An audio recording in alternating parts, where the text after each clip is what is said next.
Nós já vimos os algoritmos caminhos, os algoritmos Agnes e Diana, o caminho sendo um algoritmo de formação de agrupamentos por partição, os outros são algoritmos de formação de agrupamentos por hierarquia ou hierárquicos.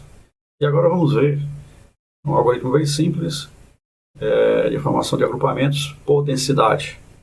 É um algoritmo simples e o nosso vídeo será bem curto por conta disso. Então vamos lá.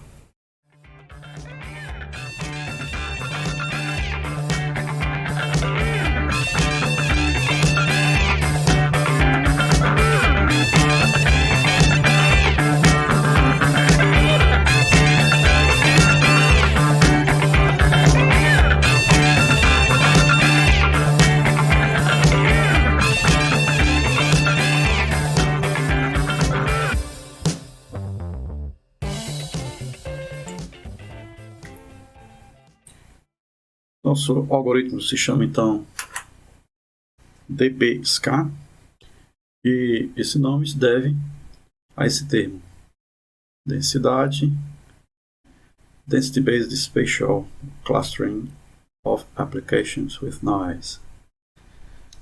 Então essa é um acrônimo para esses termos aí, que significa basicamente construir agrupamentos baseados em densidade com ruído. Então imagine que você tem aí um conjunto de pontos plotados no scatter plot. Esses pontos aqui estão plotados baseados nos seus atributos, atributo 1 e atributo 2. Então para cada conjunto de valores de atributo 1 e atributo 2 eu tenho aqui um ponto. Então vamos formar um agrupamento com esses pontos usando esse algoritmo DBSCAN. Isso é uma tarefa extremamente simples, mas para isso nós precisamos de dois conceitos.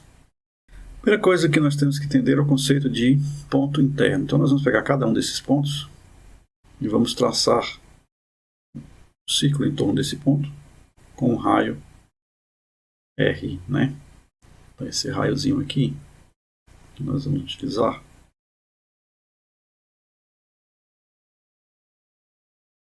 Esse raio R aqui é a nossa distância mínima, né? Então nós vamos traçar raios em todos os pontos e vamos verificar que alguns pontos, quando usados como núcleo desse raio, ele engloba dentro do seu raio uma certa quantidade de outros pontos. Se essa quantidade passar da quantidade mínima, o número mínimo de pontos, que é essa quantidade aqui, então nós dizemos que esse ponto aqui é um ponto interno. Bom, se ele não passar, ele passa a ser simplesmente um ponto de fronteira, que é o caso desse ponto aqui. Se passar o círculo aqui, ele contém apenas 2 elementos e não 3, que é o nosso mínimo. Então ele passa a ser um ponto de fronteira.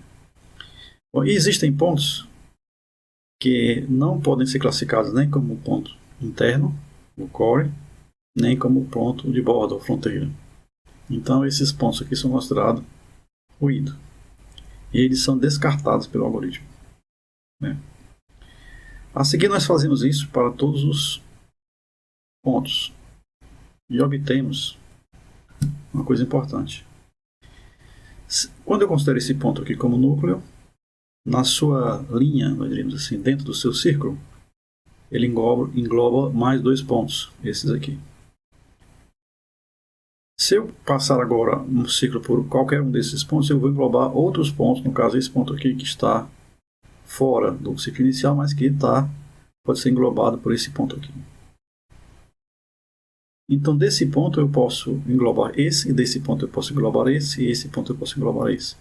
Se eu consigo encontrar, a partir de um ponto, e me deslocar através desse mecanismo de alcançabilidade a um certo conjunto de pontos, esse conjunto de pontos formam um cluster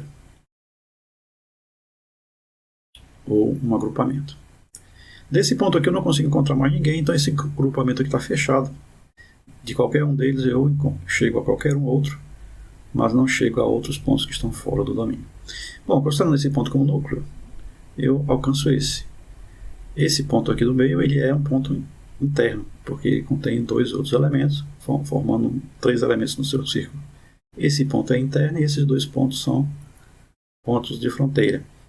Eles também são alcançáveis uns a partir dos outros. Então esses outros pontos aqui também formam um agrupamento.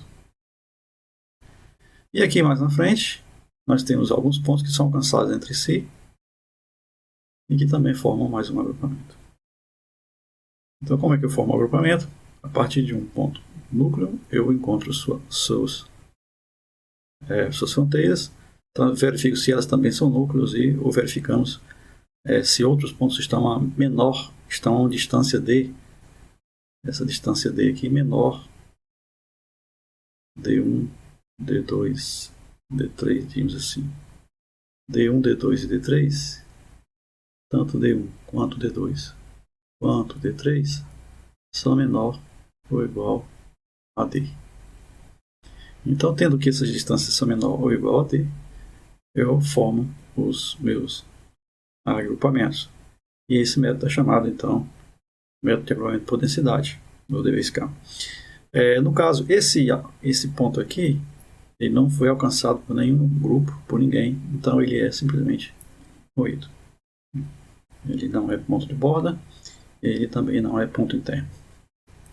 Então pronto, já definimos o nosso algoritmo, funciona dessa forma, e agora basta que a gente implemente. Nós temos aqui o algoritmo, vamos deixar os detalhes de implementação para você fazer, o algoritmo é muito simples, nós temos aqui ele já implementado, mas o sklearn e o SciPy tem já essas funções disponíveis para você não precisa implementar do zero, absolutamente. Vamos apenas testar esse algoritmo nas nossas flores, no nosso dataset das flores. E ao contrário do caminhos, nós não precisamos dizer qual o número de grupos iniciais, nós precisamos dar um valor para a distância e o número mínimo de pontos no grupo. Então, dados esses valores, vamos ver aqui, vamos rodar tudo aqui e vamos ver o resultado.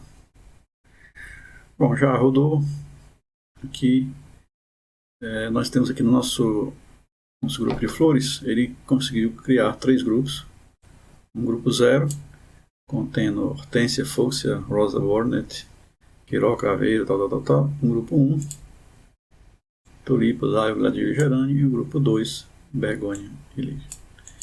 Então essa é mais uma forma que tem vantagens e desvantagens, A vantagem é que ele já encontra um número de grupos razoável, diferentemente dos outros algoritmos que a gente viu, que a gente tem que determinar o número de grupos. Porém, ele não é 100% determinístico. Então, façam testes, verifiquem e, por enquanto, o algoritmo é simples. E boa sorte nos seus agrupamentos.